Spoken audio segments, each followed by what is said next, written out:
Alors que la 14e saison de Top Chef débarque sur M6 le 1er mars prochain, Hélène Darroze, l'une des chefs jurées du concours, s'est confiée au journal Le Monde ce 26 février 2023, sur la maternité et sur ses deux filles, Charlotte, 15 ans, et Kittery, 13 ans, adoptées au Vietnam.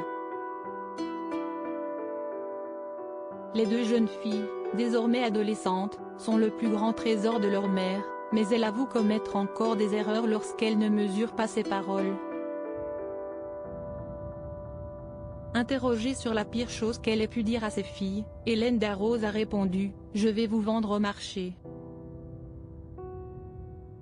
Charlotte et Kittery avaient été très choquées lorsque leur mère avait osé leur lancer cette plaisanterie. Mais comme le précise Hélène Darroze, la phrase était dénuée de toute animosité, je l'ai vraiment dit comme une boutade, elle n'avait même pas fait de bêtises. Pourtant, lorsque ses enfants lui ont répondu ne dis jamais ça, elle a compris son erreur, et a intégré le fait qu'il fallait toujours mesurer ses paroles avec ses enfants.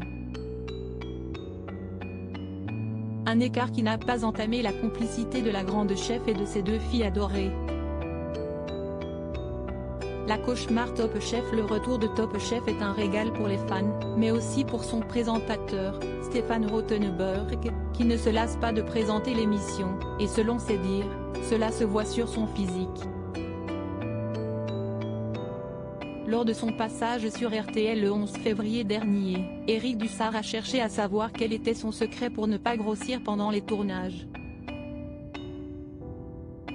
En toute transparence, celui qui est également la figure emblématique de Pékin Express a révélé n'avoir aucune méthode puisqu'il prend 4 à 5 kilos à chaque fois. Stéphane Rothenberg a reconnu qu'il ne se fait pas filmer de profil, et qu'il a 2 ou 3 astuces pour paraître plus mince à l'écran. Même s'il accepte toujours de présenter Top Chef depuis 2010, il ne peut pas s'empêcher de qualifier cette situation de véritable cauchemar puisqu'il doit faire face à des variations de poids chaque année. Et la raison est simple puisqu'il goûte tous les plats présentés par les candidats. Crédit photo, Cédric Perrin.